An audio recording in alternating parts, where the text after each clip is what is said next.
Lendas da ciência. Misturar. Distribuição Sinapse. Versão brasileira RGA Rio.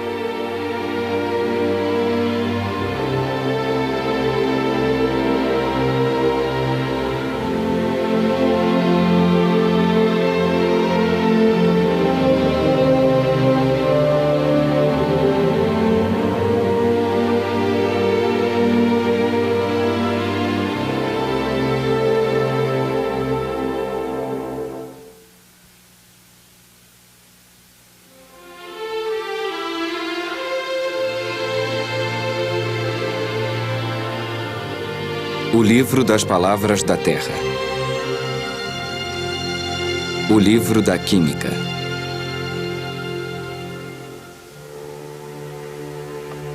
A Terra azul flutua no espaço. Do que é composta a Terra?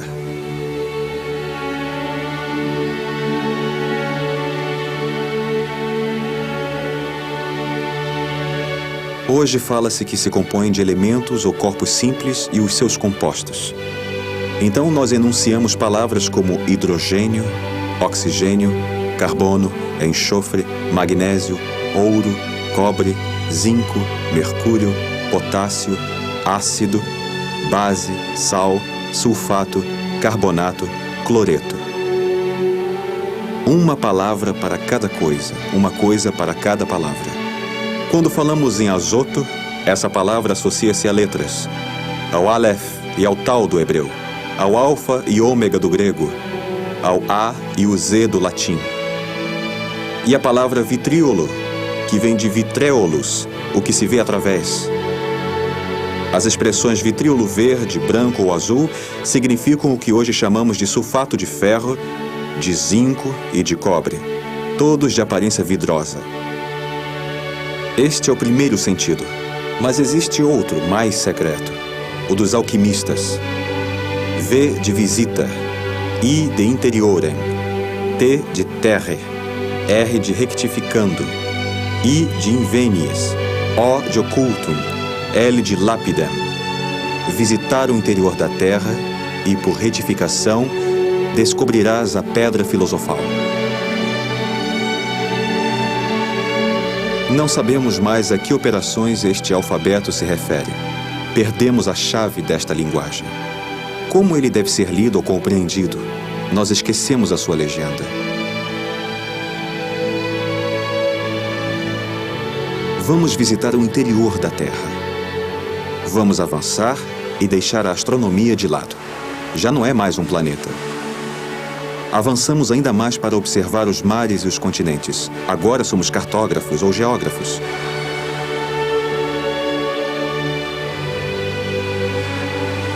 Se entrarmos profundamente nas minas, nos tornamos geólogos ou geofísicos ou até cristalógrafos. Começamos a procurar saber de que ela se compõe. Mas aqui surge um problema terrível que dividiu rapidamente e ainda divide os cientistas. Quem fala desta matéria? A química ou a física? O químico ou o físico? Que diferença existe entre estas duas ciências? Antigamente dizia-se que a física é algo que se entende, a química é algo que se aprende. Isso queria dizer que a primeira descobre e dita as leis rigorosas relativas ao espaço e ao tempo, à energia e à potência, enquanto que a segunda se contentava em descrever as reações exatas pelas quais diversos corpos se separam, se transformam, se misturam. O exemplo da mistura torna isso mais claro. Se um torrão de açúcar derrete na água, é uma mistura física, pois a água e o açúcar continuam sendo o que são. Mas quando o açúcar se torna álcool, etileno, carbono, hidrogênio e depois ácido carbônico, ele se transforma por reação química. A formação das palavras químicas procura descrever ao máximo a formação das coisas. A química procura fazer com que as palavras correspondam às coisas, pois a sua intenção sempre foi formar uma língua exata para designar os vários corpos que constituem a matéria e a maneira como eles são compostos.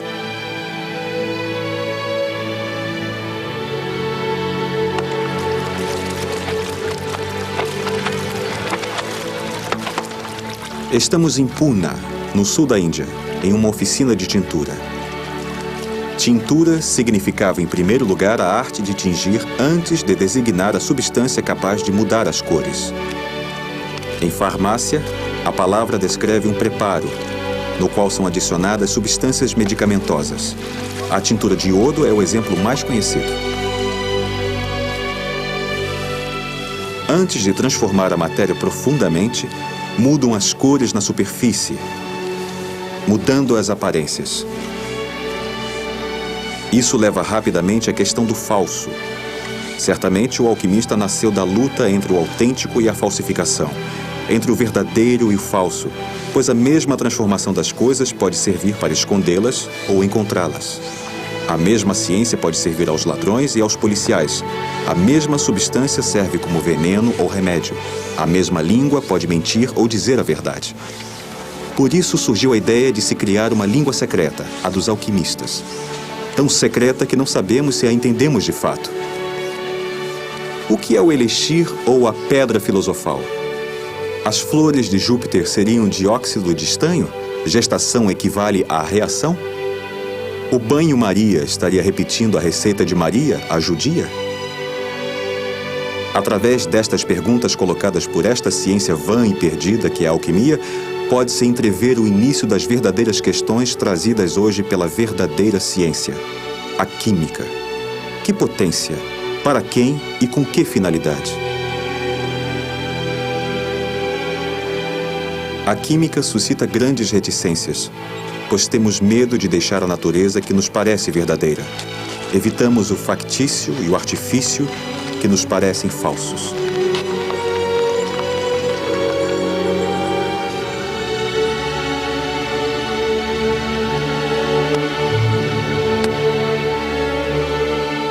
Uma oficina de ferreiro na Malásia.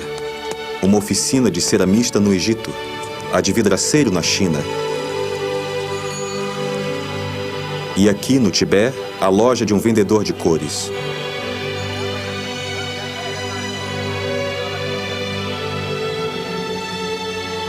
O ceramista trabalha frio. O ferreiro e vidraceiro precisam de um forno. Nenhuma oficina ou laboratório de químicos pode funcionar sem fogo. Só calor intenso pode atingir o interior da Terra, chegar às entranhas da matéria e trocar as ligações íntimas dos corpos entre eles. Pesquisador ou industrial, o químico vem da grande dupla linhagem destes artesãos e também dos farmacêuticos. Ele explica a Terra, os dois gêneros de corpos que a ocupam, as coisas inertes e os seres vivos, já que a química se divide em química orgânica, a dos derivados do carbono, e em química mineral, a dos outros corpos.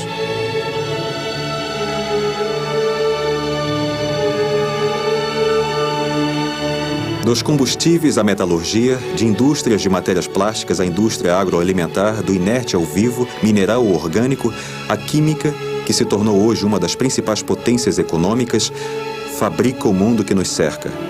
Óculos, roupas, automóveis, tintas, colas, silicones, vidros, filmes, cosméticos, remédios, açúcares, álcool, hormônios, vitaminas.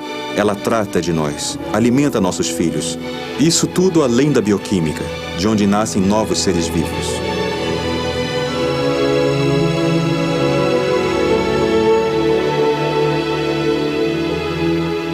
Se os alquimistas sonhassem em transmutar as coisas, então teríamos realizado esse velho sonho.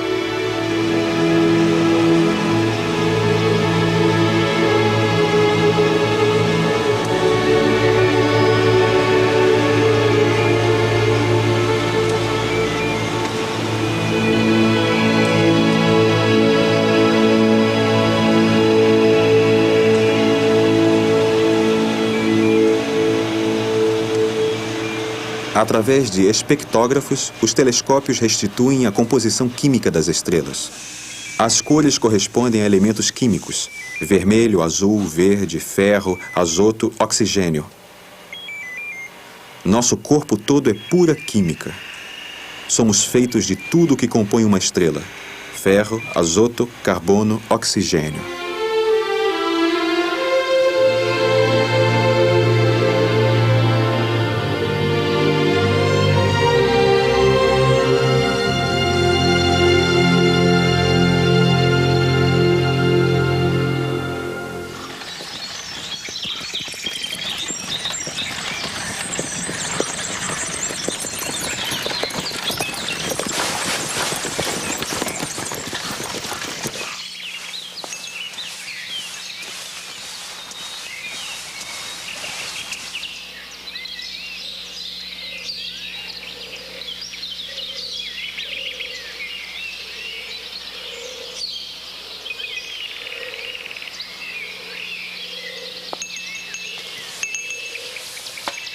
Em 1704, Isaac Newton publica A Ótica. E nela, ele considera não só os fenômenos da luz, como os da biologia e da geologia. Mas no final da Ótica, Newton descreve as suas preocupações ou as questões que restam a resolver. E a última nos faz passar da física teórica ou experimental da ótica para a química.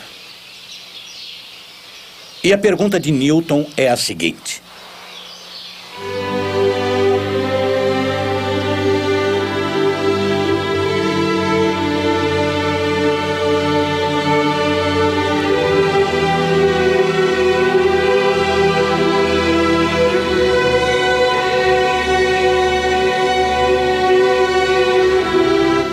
quando se faz uma reação química, há corpos que se decompõem e em cada parte, uma vai para um primeiro corpo e a outra para um segundo corpo. Como é possível haver uma espécie de escolha? Que um elemento tenda para um lado e outro elemento para outro. Parece que esses corpos têm uma afinidade. E quando se fala em afinidade, costuma-se dizer que um homem ama tal mulher em detrimento de tantas outras e que uma mulher ama tal homem em detrimento de tantos outros. Ele ou ela tem uma afinidade por escolha. Portanto, existiriam forças de atração, mas estas seriam eletivas. E também existiria uma força repulsiva, o que deixa Newton pouco à vontade, na medida em que parece haver apenas uma força geral. Não existe uma força diferente que atrai a Terra para o Sol, nem outra que atrai Marte para o Sol, ou outra de Vênus para o Sol, ou ainda outra da Lua para a Terra. Existe apenas uma força chamada gravitação, que é uma lei universal, já que é a mesma força exercida em todos os corpos do universo. Mas em química, como é possível um corpo se dividir e escolher o cloro em vez do sódio? Então, Newton teria se voltado para a química? Então, houve um Newton secreto. Houve um Newton, figura pública, que teve um sucesso extraordinário, e outro Newton secreto. No final das contas, percebe-se que a quantidade de personagens de Newton voltados para a alquimia é muito maior do que os de Newton voltados para outras ciências. Afinal, ele teria passado muito mais tempo fazendo experiências no forno dos alquimistas do que calculando e deduzindo de sua força a totalidade dos movimentos do universo. E a verdadeira questão então surgiu, e surgiu em dobro. Em relação à força de atração, de gravitação universal, será que esta força descoberta por Newton teria servido de modelo para entender as forças de atração entre os elementos químicos quando combinados? E nesse caso, passa-se de um mundo conhecido para o desconhecido ou o contrário. Newton, alquimista, teria procurado a vida inteira as forças que atraem determinados elementos para outros, ou as forças de repulsão que fazem com que se dividam. E cansado de procurar em vão a medida e a natureza das coisas, Newton teria tentado aplicar para o universo inteiro uma ideia desse tipo e teria caído no caso simples da gravitação universal. Quando o sal de tártaro escorre, escreve Isaac Newton, este efeito seria produzido por uma atração entre as partículas de sal de tártaro e as partículas de água que flutuam no ar em forma de vapor? E como o salitre ou o vitríolo não escorrem, será por falta de atração?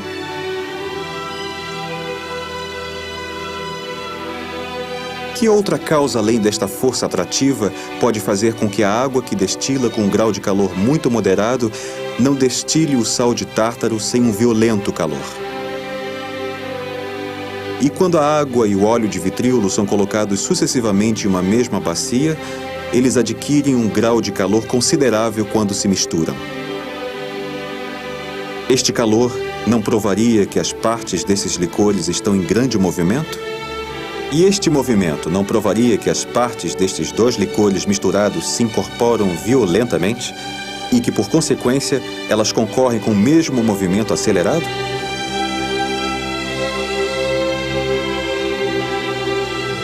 Saturno, chumbo.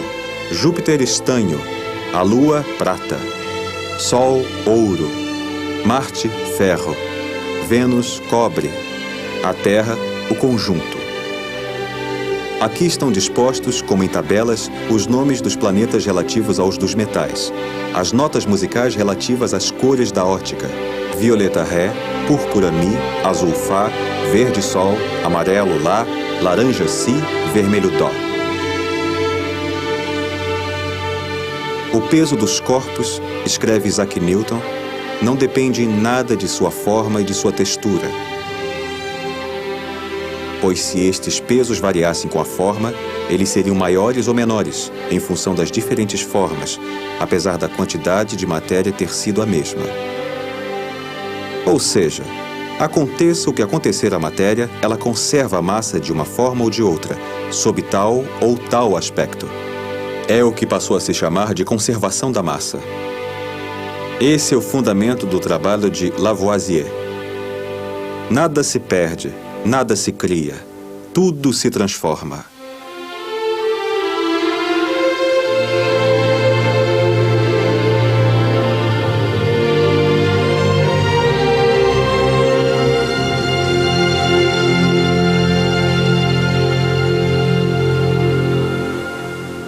Newton estava no cruzamento entre os alquimistas antigos e os mecanicistas modernos. Newton realizou uma revolução importante em matéria de astronomia e mecânica. Vivendo de 1743 a 1794, Lavoisier está no cruzamento da Revolução Política, a Revolução Francesa, e uma revolução científica quase análoga. Lavoisier acordava cedo de manhã, como todos os grandes produtores. Trabalhava de 6 às 8. Das 8 da manhã às 6 da tarde, cuidava de suas ocupações administrativas ou financeiras e se entregava à pesquisa à noite, dedicando um dia por semana à ciência. Sua mulher também participava com trabalhos de desenho, pintura e escritura para ele. Aliás, ela ficou bastante famosa. Chamava-se Marie-Anne Pouls. Ela está representada em todas as pinturas e esculturas da época. É bom lembrar que, graças à sua fortuna pessoal de coletor de impostos e fazendeiro, Lavoisier havia montado em sua casa o laboratório mais sofisticado do mundo na época. É possível que Lavoisier tenha chegado aos resultados que conhecemos por causa da exatidão e sensibilidade de suas balanças.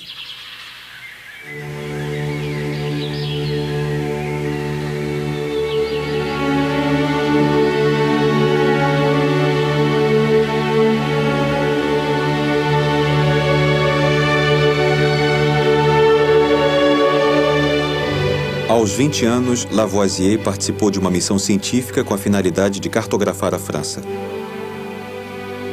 Não era só para colocar as legendas nas regiões pelas quais passava, o que já era feito em todos os mapas. Ele aproveitou para analisar a água que colheu nas encostas dos Vosges. 5 anos depois, ele foi admitido na Academia de Ciências por obras como a Passagem da Água Gelada, o Trovão ou a Aurora Boreal.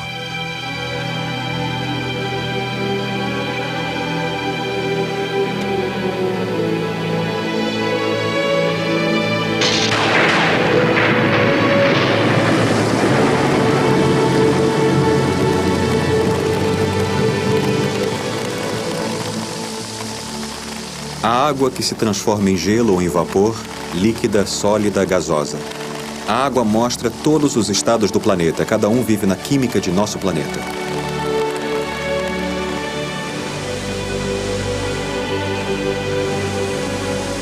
Lavoisier vai demonstrar que a água não é apenas um elemento, e sim dois, que não é um corpo simples, mas composto. 2 gases, hidrogênio e oxigênio.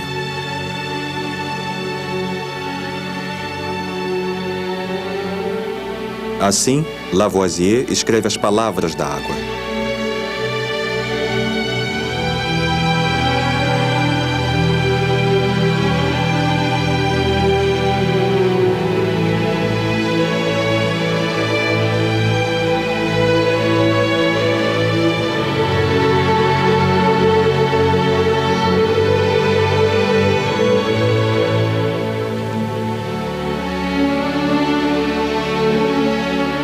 O ar, o vento sopra nas folhas, inclina as árvores, acelera o lento movimento das nuvens acima de nossas cabeças.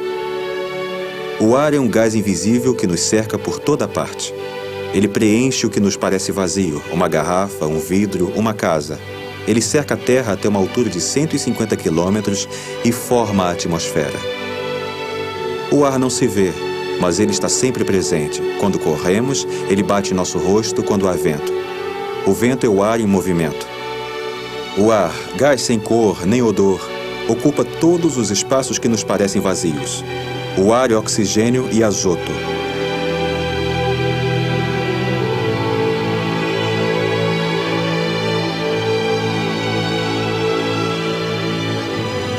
Eis o interior da Terra. Camadas de sedimentos, giz, argila, granito, que formam a Terra que nós vemos. Aqui a verdadeira e aqui a falsa. Como nos livros infantis em que cada rocha era indicada por pontinhos ou cores, legendas da Terra.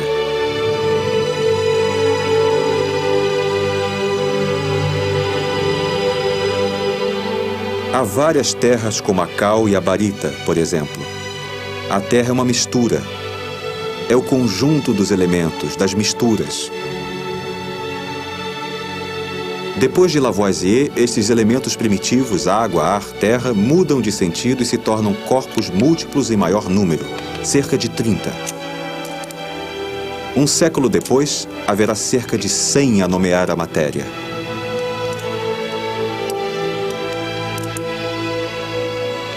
A balança indica o mesmo peso, antes e depois da experiência. Antes e depois que o estanho tenha queimado. No entanto, o metal transformado em óxido pesa mais e o ar contido no vaso pesa menos. A alquimia sobreviveu. Não se pode mais dizer que a combustão se faz com uma matéria e uma chama. Dizendo as coisas de outra maneira, não se pode afirmar que quando um metal queima no ar e se oxida, diríamos em linguagem moderna, que ele perde esse algo que vemos queimar. Nada se perde.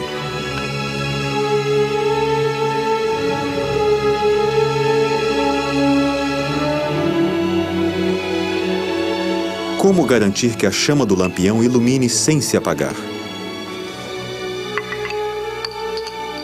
Foi preciso descobrir o que era o ar, do qual um de seus componentes ativos é um gás que se mistura com a substância que queima. Esse gás é o oxigênio e o fenômeno, a combustão. Assim que é afastado o princípio mágico da chama, do fogo que faz isso ou aquilo, as descobertas tornaram-se possíveis. A matéria se compõe e se decompõe. Ela é feita de elementos, pode ser transformada. Nada desaparece por magia. Tudo fica ali, de um modo ou de outro. Nada se perde, nada se cria. Tudo se transforma. Lavoisier nunca disse isso. Foram as descobertas que o dizem.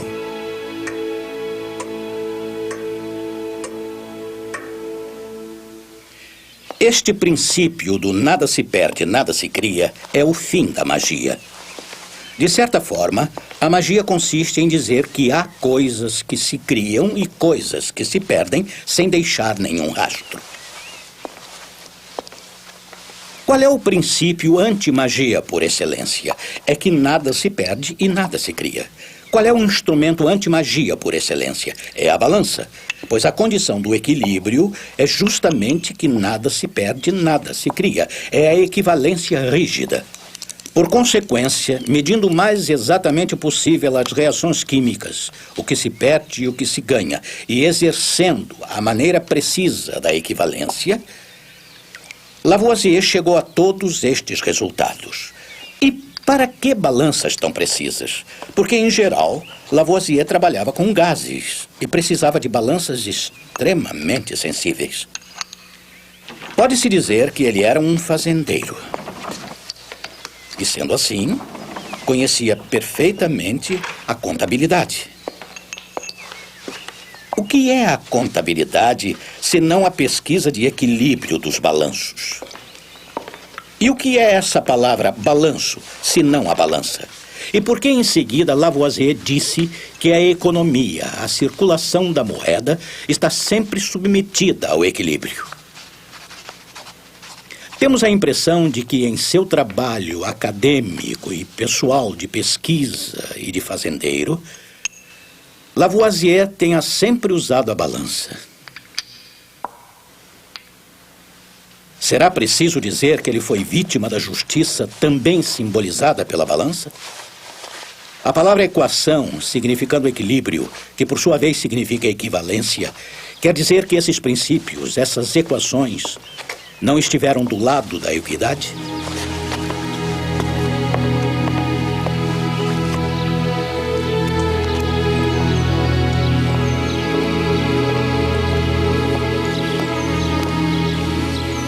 O ar não é ar. A água não é água. A terra não é terra. Todos estes elementos são misturas ou combinações químicas.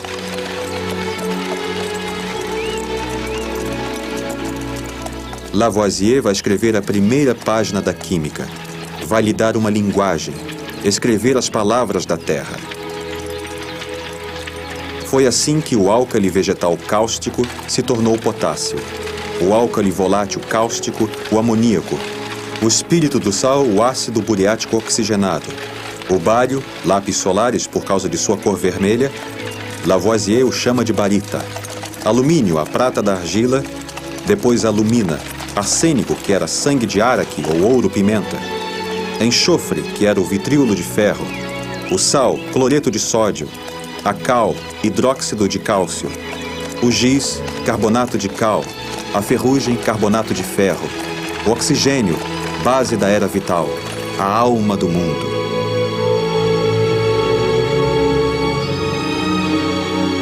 A partir de Lavoisier, sabe-se bem que o ar é uma mistura de oxigênio e de azoto e de gases raros também. É uma mistura física. Mas quando se trata de sal de cozinha, sabe-se perfeitamente que não é uma mistura, e sim um corpo constituído de tal corpo químico mais outro corpo químico. E, consequentemente, é um corpo unitário. Se examinarmos a molécula, encontraremos marcas de seus constituintes. Há uma arquitetura geométrica espacial do corpo, onde se pode ler elementos diferentes, mas que não estão misturados. A natureza é feita de elementos. Lavoisier quer dar nomes a eles, criar um novo vocabulário que será mais tarde usado pela química no mundo inteiro. Toda a natureza é esse material selvagem que se descobre ao céu aberto. Ele segue uma ordem construída com paciência em laboratório, onde reina a precisão da medida.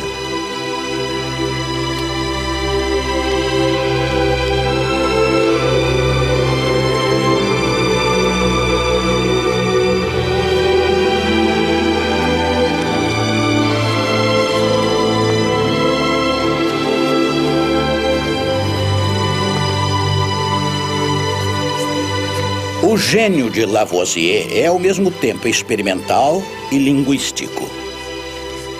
Através da mais refinada experiência, ele demonstra que os elementos não são mais elementos. É uma demonstração experimental. Por isso, somos levados a considerar Lavoisier o primeiro da química. Foi ele que lhe deu uma linguagem. E essa nominação dos corpos químicos com um nome e um sobrenome, ácido sulfúrico ou cloreto de sódio, foi ele que inventou, foi ele que ensinou. Desde então, falamos o lavoisiano. A República não precisa de cientistas. A lenda conta que esta resposta foi dada a Lavoisier quando ele pediu um prazo para terminar os trabalhos científicos. A revolução cortou a cabeça do fazendeiro. Lavoisier recolhia impostos. Newton era ministro das finanças. Contar, medir. Em ciências, é comum dar a uma pessoa o papel de fundador. Mas Lavoisier não pode ser esta estátua enorme colocada na origem da química. É um grande químico que foi um grande experimentador. É o fim dos amadores. A partir dele, só haverá grandes profissionais, professores universitários, no fundo. Ele fez bifurcar a química. Mas ele não foi o homem que começou tudo, como já dissemos outras vezes. A química já existia antes dele, mas ele transformou a linguagem. E quem transforma a linguagem é considerado o criador das coisas.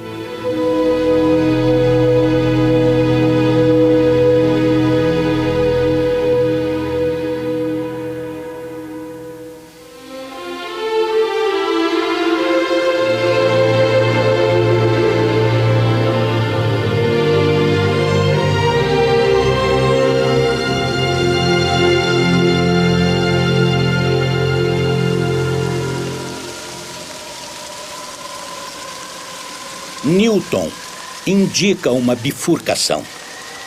O caminho dos alquimistas, que desaparecem pouco a pouco, e o dos grandes mecanicistas, que fizeram a ciência moderna. Ele é essa mistura e essa bifurcação. Quanto a Lavoisier, ele é a bifurcação entre a política e a ciência, entre a revolução política e a revolução científica. Mas ele também é uma bifurcação entre amadores e profissionais. É ele que inventa o grande laboratório moderno e os instrumentos de precisão com a linguagem que usamos hoje. A partir de Newton, a química conquistou o seu território. A partir de Lavoisier, ela partiu para a conquista das universidades. Ela se tornou a química dos professores. E Mendeleev é um professor.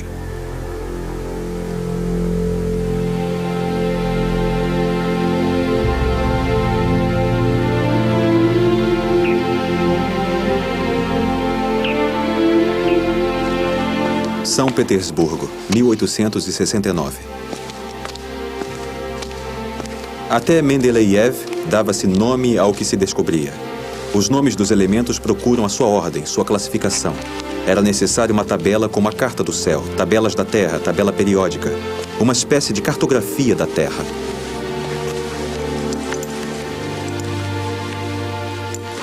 Mendeleev é mais uma bifurcação.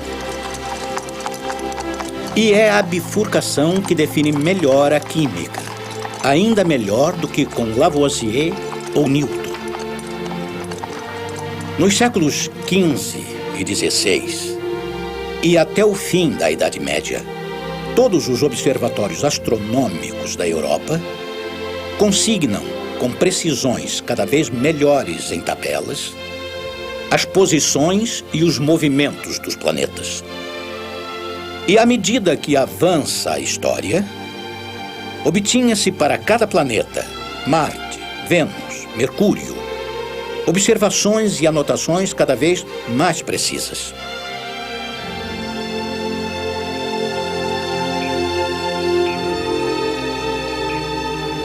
Aí estão algumas tabelas, tabelas em ordem. E elas têm nome, tabelas alfonsinas, tabelas toledanas. E elas dão números perfeitamente alinhados, cada vez mais rigorosos. E, de repente, chegam Kepler e Newton, trazendo o enunciado de leis. As leis de Kepler e a lei de Newton. À medida que se passa das leis de Kepler para a lei de Newton, percebe-se que apenas uma lei, a de Newton, comporta a totalidade destas tabelas. A partir daí, Não é mais preciso observar a posição exata dos planetas. Hoje, basta deduzir da lei de Newton. E essa lei se torna um modelo das ciências. Por quê? Porque uma tabela conduz a uma lei. É a tabela da lei e a lei da tabela. Da tabela observada, começa a lei. A química esperava por isso, como todas as ciências esperavam este modelo.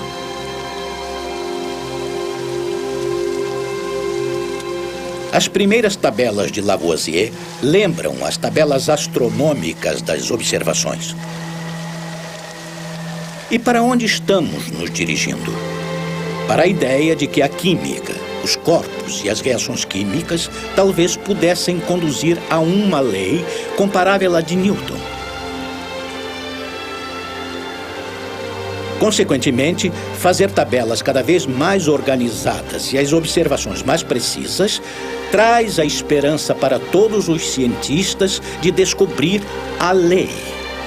As leis de Kepler, a lei de Newton.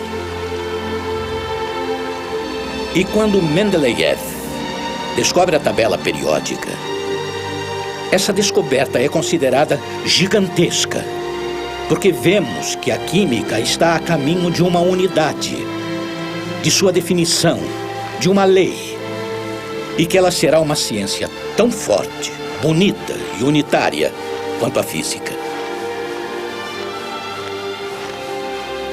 Essa é a importância da tabela de Mendeleev. Ele faz a bifurcação de duas coisas: a multiplicidade dos corpos descobertos, como o hidrogênio, oxigênio, halógenos, etc. E o extraordinário é que há casas vazias em sua tabela para serem preenchidas. O que nos leva a fazer uma analogia com Leverrier, que através de cálculos encontra planetas que nunca foram vistos, que permite prever, antecipar. E quando se antecipa é porque há uma lei. E essa é a esperança de descobrir a lei.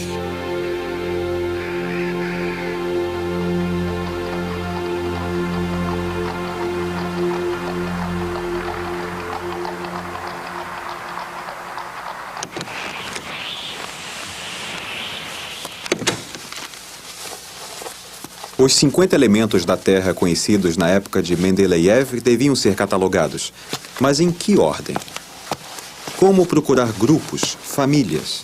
Como ler os elementos? Como escrever o dicionário das palavras da Terra para que sirva de meio de conhecimento, mas também como meio de descoberta? É preciso supor que a matéria é feita de átomos.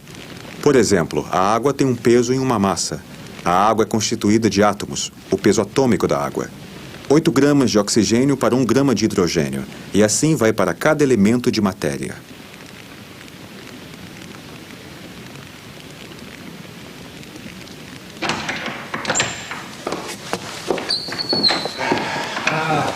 Здравствуйте, Дмитрий Иванович.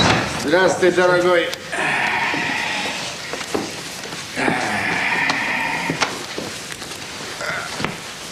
Снежок-то.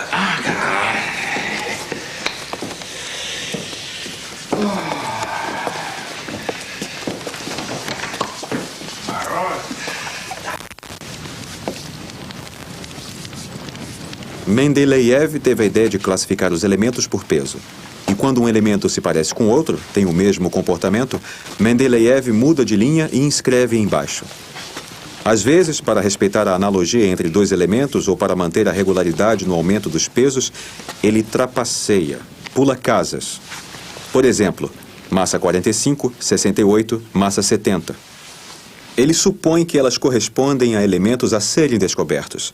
Ele prevê as propriedades destes elementos desconhecidos por comparação com elementos vizinhos.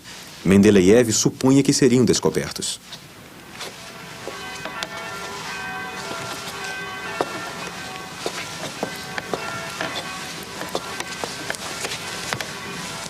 Ну что, изучил? Дмитрий Иванович.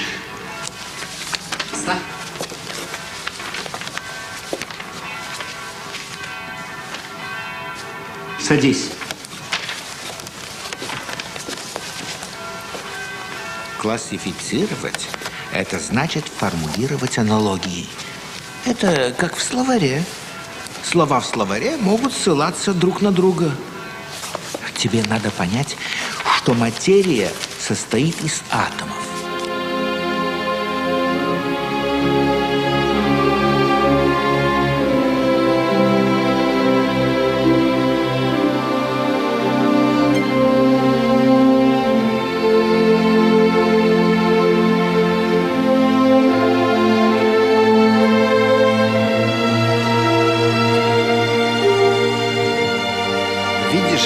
Например, здесь массе 68 должно соответствовать тело, похожее на алюминий. Но этого тела нет. Вот это те части Земли, которых мы не знаем. Это как большая игра-складушка, да? Да, можно так сказать, да. Вот, например, этого элемента у меня нету. Но я предполагаю, что он затерян. И все равно размещаю остальные. Я их расставляю в порядке возрастания их веса. Раскладываю. И по интервалам получается, что некоторые тела обладают теми же качествами, что и другие, которые по соседству. Если хочешь, это как в алфавите. Некоторых букв не хватает. Я оставляю для них место. Но мы знаем, что эти элементы имеют похожие качества с их соседями. Здесь представлены все элементы Земли? Не все. Нет, не все. Ты же видишь, что я оставил пустые места. Я их предназначил для элементов, которых мы еще не знаем. Ведь Земля-то велика. Em 1875, descobrem o galho que responde a este critério.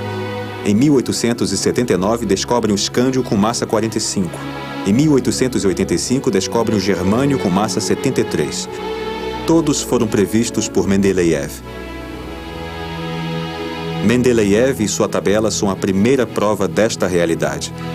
O mundo inteiro, a Terra inteira é feita de átomos. Elementos, átomos, moléculas. Uma molécula sendo a menor parte de um elemento e o átomo a menor parte de uma molécula.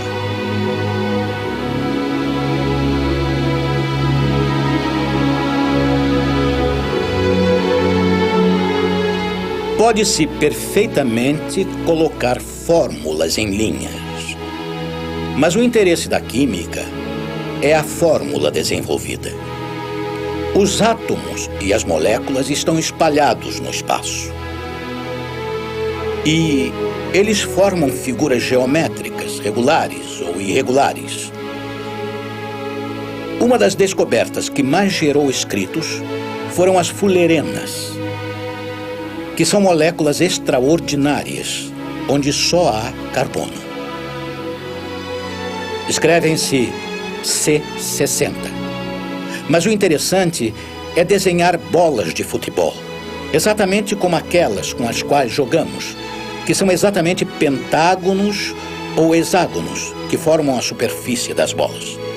As fullerenas são moléculas que não existiam na natureza. Talvez existam, pois a descobriram no céu. O químico é um arquiteto dessas moléculas.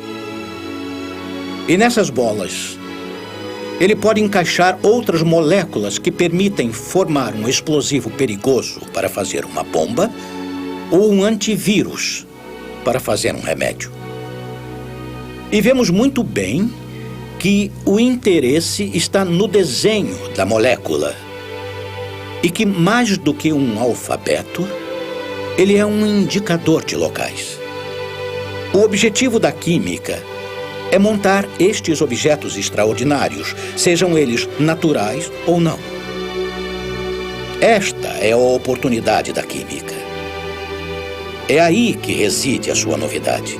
Quando falamos há pouco de Newton, Lavoisier e Mendeleev, até então só expressamos pesares. A química explodiu, é múltipla, multicolorida, trata de coisas dispersas. Ela não tinha encontrado leis, não tinha chegado ao estágio das grandes ciências, como a física, a matemática. A física teórica consegue deduzir esses fenômenos a partir de leis. Mas acaba de chegar uma revolução, a do computador. O computador simula as experiências, simula a arquitetura das novas moléculas. Divertem-se criando novas moléculas por simulação. O computador é a oportunidade das ciências que não têm leis. O computador montado em algoritmo é baseado em uma matemática que não considera as generalidades. Temos a ideia de que só existe uma ciência do que é abstrato e universal. Newton, a lei da gravidade, a física teórica e tudo mais serão revistos. Muito bem. Mantivemos respeito por todos eles. Mas está nascendo com os algoritmos uma matemática processual que ainda é abstrata, mas fiel às singularidades. Os algoritmos processuais dos computadores podem ajudar nos processos lentos, modestos, inteligentes, finos, e encontrar as singularidades das coisas, que é a química. Ainda bem, pois com a chegada dos computadores, o singular pode estar na ponta em relação ao geral. O interesse da simulação por computador é de nos fazer ver. Agora, vemos moléculas. Vemos a transformação da matéria nas telas do computador. Vemos essa arquitetura. Estamos diante da paisagem das coisas. A paisagem secreta da constituição elementar das coisas. E, de certa forma, pode-se prever um futuro paradoxal para esta ciência que, em seu passado, lamenta não ter se tornado geral. Do alto da Torre Eiffel, Paris parece um mapa, um plano. Cada conjunto de edifícios é como uma peça de quebra-cabeça. Há alguns terrenos baldios e casas vazias que um dia serão preenchidos. Lugares de escritórios ou residências em função da proximidade de bairros chiques ou centros empresariais perto de Montmartre ou da Gare de Lyon. Paris, o quadro de Mendeleev. Nossas roupas são feitas de moléculas muito grandes, com massas moleculares de pelo menos 1000 gramas. Acetato, acrílico, nylon. Alguns passantes usam óculos, outros bolsas, outros guarda-chuvas, matérias plásticas. Como esse ônibus no asfalto, alcatrão, esta matéria química oriunda do petróleo. A maioria dos carros é feita de matéria plástica ou componentes inventados pela química. Embaixo do ônibus e da rua, tubos, cabos, fibras que correm por baixo da terra. A química está presente em tudo. A química lia o mundo real e tentava falar a sua língua com a maior exatidão possível. Hoje é acusada de produzir um mundo factício, perigoso e artificial, afastando-se do natural, desenhando novas moléculas, compondo novos materiais, sintetizando novos medicamentos, forjando novas próteses para o corpo, dominando o processo da procriação, manipulando novos seres vivos. Hoje a química tenta, como muitas outras ciências, falar dos mundos possíveis, portanto, criá-los. Certamente ela se diferencia da física pela abertura de suas possibilidades. A química nos assusta, talvez porque ela cerca nosso mundo real de um mundo possível, virtual. No entanto, esse possível, esse virtual, é o nosso novo mundo.